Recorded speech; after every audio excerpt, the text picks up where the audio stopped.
伊朗最高领袖阿里·哈梅内伊遇袭身亡。2026年3月1日，这条消息同时出现在全球新闻推送里。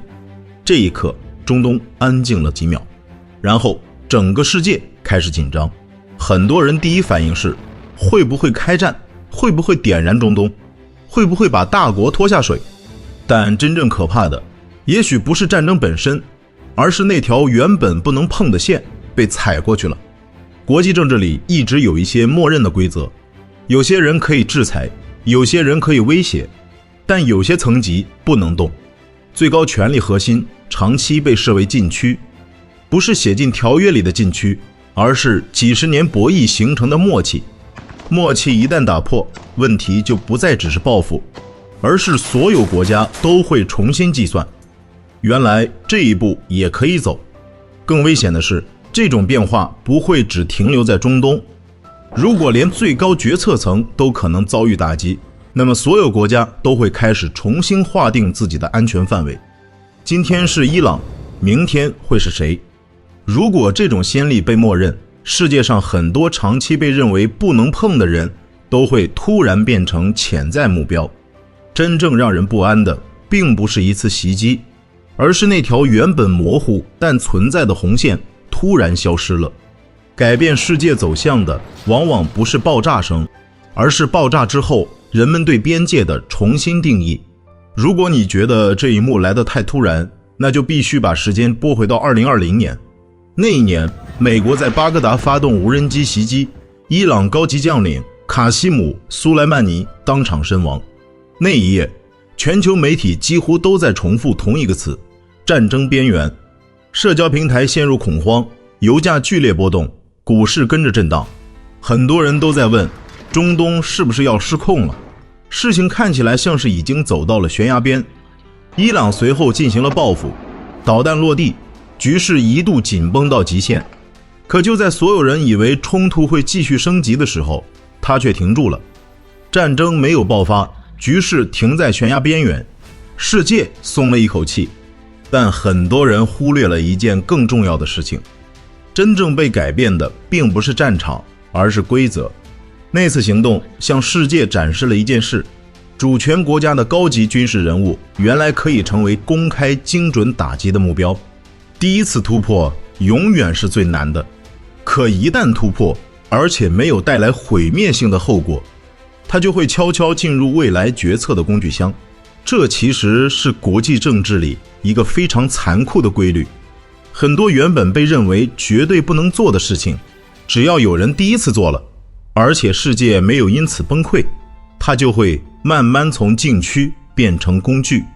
几年之后，人们甚至会忘记当初为什么觉得它不可想象。也正是在苏莱曼尼事件之后，很多战略分析开始讨论一个更敏感的问题：如果连这种级别的将军都可以被公开定点清除，那么下一步会不会出现更高层级的目标？当时这只是推演，是战略讨论，是评论区的猜测，但历史往往就是这样推进的。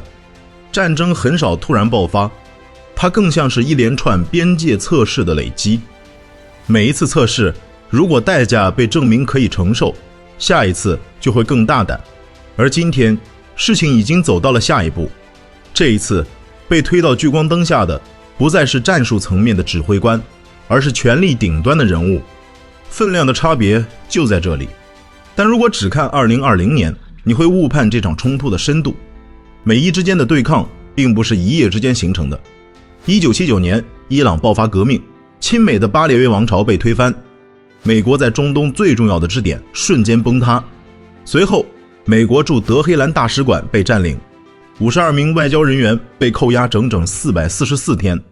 那444天不只是外交危机，对美国社会来说，那是一种羞辱。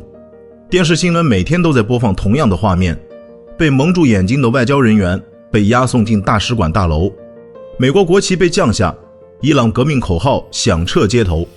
在很多美国人心里，那段时间留下了一种非常深的记忆，一种国家被公开挑战却无力立刻回应的感觉。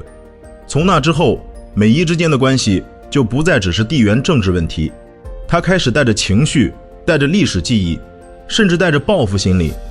从那一刻开始，美伊关系的底色彻底改变，它不再只是政策分歧，而是带着情绪记忆的长期对抗。几十年里，制裁、军事部署、代理人博弈层层叠加，双方都说自己是在防御，但在对方眼里那都是威胁。这就是安全困境的典型结构，你越想自保，对方越觉得你在准备进攻。当这种逻辑持续数十年，克制反而容易被误读为软弱。真正把紧张推向更高层级的是核问题。2015年核协议签署，局势一度缓和。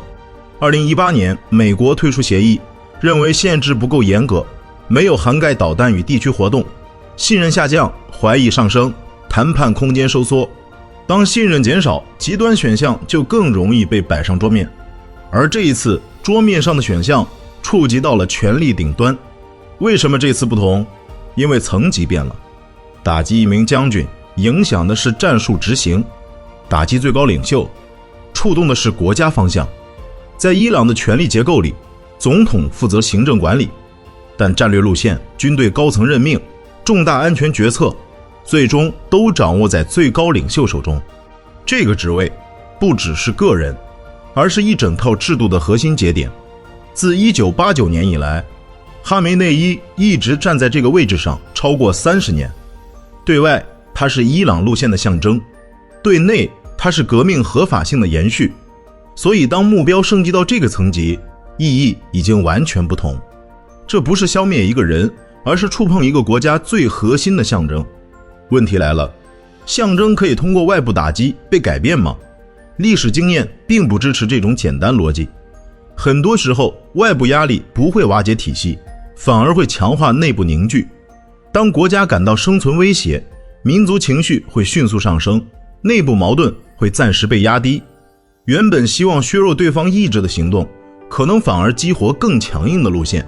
但真正的震荡可能还不在伊朗内部，而在国际规则层面。因为当最高层级被纳入可执行选项，全球的心理边界就发生了变化。过去那条默认存在的红线正在变得模糊，现在把问题推得更远一点。如果类似逻辑出现在拥有成熟核威慑的大国身上，会发生什么？很多人会本能地说不可能，但正是这种不可能构成了大国之间的底层稳定。核威慑的核心不是按钮，而是判断。只要一方相信自己的生存受到威胁，报复结构就可能被触发。关键就在相信。如果最高领导层遭遇打击，这种行为很容易被解读为对国家存在权的挑战。那一刻，决策者面对的不再是外交博弈，而是一个更直接的问题：我们是否已经进入战争状态？在核体系里，决策时间往往以分钟计算。当判断进入这个层级，时间会被压缩到极限。这也是为什么这次事件的震荡远远超过一次普通空袭。冷战时期，美苏并不缺冲突，导弹对峙、代理战争、军备竞赛，但双方始终守着一条底线，不直接触碰彼此的核心层级，不是因为善意，而是因为恐惧。历史上多次误报险些触发核回应，一次雷达故障，一次卫星误读，几分钟之内，世界差点走到不可逆的边缘。那种危险不来自疯狂，而来自紧张环境下的判断偏差。现在想象一个更极端的场景，如果最高领导层遭遇打击，对方甚至不需要完全确认事实，只要怀疑，只要担心自己已经进入生存威胁状态，决策压力就会瞬间飙升。在核体系里，几分钟足以决定历史。如果类似事件发生在核大国身上，全球金融市场可能不是简单震荡，股市可能瞬间熔断，石油价格可能剧烈波动，航运保险费飙升，国际航班停飞，资本短时间内寻找避险出口，能源、航运、通信、供应链都会被重新评估，企业暂停决策，政府启动应急机制，市场开始用最坏情况定价。资本最害怕的从来不是坏消息，而是规则失效。当规则边界变得模糊，风险溢价就会持续上升，未必马上爆发全面战争，但世界会进入更高强度的长期对峙，军费会上升，防空系统会升级，情报合作会更紧密，技术封锁会更严厉。表面上没有大战，空气里的紧张却会长期存在。